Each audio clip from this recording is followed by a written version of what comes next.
একটা গাড়ি লোড করতে এত টাইম লাগে? তাহলে লোড কর, এটা লোড দিয়ে আরেকটা গাড়ি লোড দিতে হবে। সকাল থেকে লোড দিছি, এইটার পর আমরা আর কাজ করতে পারবো না। ও ঠিকই বলছে, আমাদের তো জীবন নাকি। লোড দিতে পারবি না মানে? এই মালগুলো বিক্রিতে আছে, আজকে লোড করতে হবে। ঠিক আছে। কিরে কাজ করতে পারবি তো? হ্যাঁ পারতে তো হবেই, চ চ।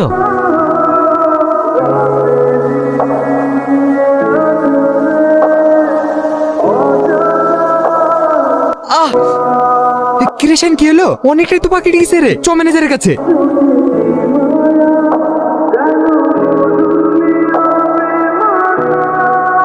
দাদা শাইনে অনেকটা পাকে গেছে, ওকে এক্ষুনি হসপিটাল নিয়ে যেতে হবে। একটু পা কেটে গেছে, আবার হসপিটালে নিয়ে যেতে হবে। এই গামছা দিয়ে পাটা বেঁধে দিগা, আর তোরা গাড়ি লোড দিগা, পরে নিয়ে গেলেই হবে।